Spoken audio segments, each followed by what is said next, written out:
August 22ஆம் தேதி 2024ஆம் வருடம் விடியற்காலை 4 மணி அளவில் விசாகப்பட்டினத்திலிருந்து கிட்டத்தட்ட 110 கிலோமீட்டர் பிரயாணம் சென்று சுவாமி தரிசனம் செய்வதற்காக ஒரு வேனில் புறப்பட்டோம். ஒரு குழுவாக கிட்டத்தட்ட 3 மணி நேரம் பிரயாணம். கடைசியாக ஒரு சின்ன மலை. இந்த மலையில் இருக்கும் கடவுளானது ஆந்திர மக்களின் குல தெய்வமாகவே போற்றப்படுகின்றது. ஒவ்வொரு வீட்டிலும் பௌர்ணமி அன்று இவரது பூஜை நடைபெறுகின்றது. இந்த பூஜை செய்வதால் அவர்களுக்கு சகல சௌபாக்கியமும் கிடைக்கிறதாக அவர்கள் சொல்கின்றார்கள். அப்படிப்பட்ட ஒரு சாட்சாத் கலியுக கடவுளை காண இதோ புறப்பட்டு சென்று கொண்டிருக்கின்றேன். அங்கே மூலவரின் பெயர் சத்யதேவர். ஆனால் அவர் சத்யநாராயண சுவாமி என்று போற்றப்படுகின்றார். தமிழ்நாட்டிலும் பௌர்ணமி அன்று சத்யநாராயணன் சுவாமிக்கு விரதம் இருந்து பூஜை செய்கின்றார்கள். ஆந்திராவில் அவரை வேண்டாதவர்கள் இல்லவே இல்லை, அப்படி என்று சொல்லலாம். இதோ கோவிலை பார்த்தும், கோவில் உள்ளே ஒரு கோசாலை இருக்கின்றது, அதனையும் பார்த்தும். இதே வெளிப்புறம் பிரகாரத்தில் இருக்கும் மண்டபங்களை நான் உங்களுக்கு காட்டிக் கொண்டிருக்கின்றேன். இங்கே மூலவர் சத்யதேவர் என்று அழைக்கப்படுகின்றார். அம்மன் சத்யதேவி. இங்கே ஒரு அற்புதமான ஒரு விஷயம் என்னவென்றால், கோவில் 2 அடுக்காக உள்ளது. தரைத்தளம், மேல்தளம். மொத்தம் ஒரு 12லிருந்து 15 அடி ஒரு ஸ்தூலமாக ஒரு உருவம் பொதிக்கப்பட்டுள்ளது. கீழ்தளத்திலே பிரம்மாவும் அதன் மேல் சிவபெருமானும் ஒரே கல்லாக மேல் நோக்கி செல்கின்றார். நாம் முதலில் மேல்தளத்தில்தான் இறைவனை பார்க்கின்றோம். மேல்தளத்திலே இறைவன் சத்யதேவர் சத்யநாராயண சுவாமி உள்ளார். அந்த கடவுளை சுவாமியை பார்த்துவிட்டு நாம் கீழே வரும்போது சிவனையும் அதன் கீழ் பிரம்மாவும் ஒரே தூணில் வடிவமைக்கப்பட்டுள்ளார். மிகவும் அற்புதமாக உள்ளது. எதிர்பாராமல் ஒரு அதிர்ச்சியும் ஆனந்தத்தையும் தான் கொடுத்தது. 300 ரூபாய் டிக்கெட் வாங்கி கொண்டு சென்றால் கிட்டத்தட்ட ஒரு 3 அடி தூரத்திலேயே நாம் சத்யநாராயண சுவாமியை பார்க்கலாம். என்ன ஒரு அழகு! நீங்கள் எல்லோருமே ஃபோட்டோவில் சத்யநாராயண சுவாமியை பார்த்திருப்பீர்கள். மகாவிஷ்ணுவாக காட்சி தருவார்.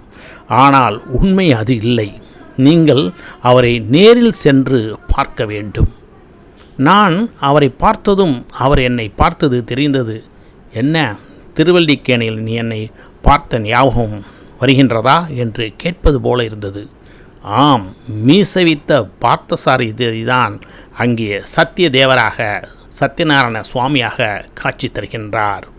அவர் மீசவித்த பார்த்தசாரதி தான், ஆனால் அங்கே சத்யநாராயணன் என்று அழைக்கப்படுகின்றார். சத்யநாராயண விரதத்தில் முக்கிய பங்கு அந்த பிரசாதத்தை நாம் சிரத்தையுடன் அலட்சியமில்லாமல் ஏற்றுக்கொள்ள வேண்டும். ஒவ்வொரு வீட்டிலும் கல்யாணம் முடிந்த பிறகு அவர்கள் செய்யும் முதல் பூஜை சத்யநாராயண பூஜை தான். நாரதர் அவர்கள் பூ உலகில் மனிதர்கள் படும் கஷ்டத்தை மகாவிஷ்ணுவிடம் எடுத்துச் சொல்ல, அதற்கு அவர் சத்யநாராயண பூஜை செய்து விரதம் இருந்தால் கஷ்டம் தீர்ந்துவிடும் என்று சொல்கின்றார். இந்த கோவில் ரத்னகிரி மலையில் உள்ளது. மேருவின் மகன் ரத்னாகர் தவமிருந்து இக்கோவிலை கட்டியதாக தலபுராணம் சொல்கின்றது.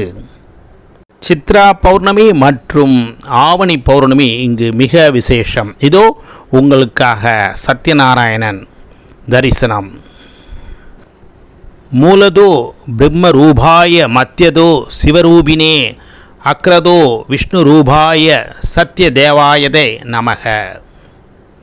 ஓம் நமோ நாராயணா. மிக அற்புதமான ஒரு கோவில். உங்களின் ஆன்மீக பயணத்தில் சித்ரா பாலசுப்ரமணியன். அடுத்ததாக 2 கோயில்களை தரிசித்துவிட்டு நாங்கள் எல்லோரும் பத்ராச்சலத்திற்கு செல்ல வேண்டும். ஆனால் எனக்கும் என் மனைவிக்கும் பேக் பெயின் இருப்பதனால் 6 மணி நேரம் டிராவல் செய்து போக முடியாது என்ற காரணத்தினால் பத்ராச்சலம் டூரை கேன்சல் செய்துவிட்டு பக்கத்திலேயே ராஜமுந்திரி என்ற இடத்திலேயே தங்கலாம் என்று முடிவு செய்தோம். ஆனால் அவர்கள் அனைவரும் செல்வதை நினைத்து பார்க்கும்போது எங்களுக்கு சற்று வருத்தமாக இருந்தது. எங்களால் அந்த கோவிலுக்கு போக முடியவில்லையே, பத்ராச்சல ராமரை பார்க்க முடியவில்லையே என்ற ஏக்கம் இருந்தது. அப்பொழுது நடந்த ஒரு அற்புதத்தை தான் நான் இப்பொழுது உங்களுக்கு சொல்லப் போகின்றேன். நாங்கள் மூலவரை பார்த்துவிட்டு வெளிப்பிரகாரத்தில் வந்தபோது இதோ நீங்கள் இப்பொழுது பார்த்தீர்களே ஒரு சன்னதி, அந்த சன்னதியில் வாசலிலிருந்து அர்ச்சகரை எங்களை கூப்பிட்டார். வாருங்கள் வாருங்கள், இதோ இந்த இடம்தான். நாங்கள் உள்ளே போனோம். அங்கே ஒரு சுவாமி பீடத்தில் அமர்ந்திருந்தார். அவரது மடியிலே ஒரு தாயார் உட்கார்ந்திருந்தார். நாங்கள் இது என்ன சுவாமி என்று கேட்டோம்.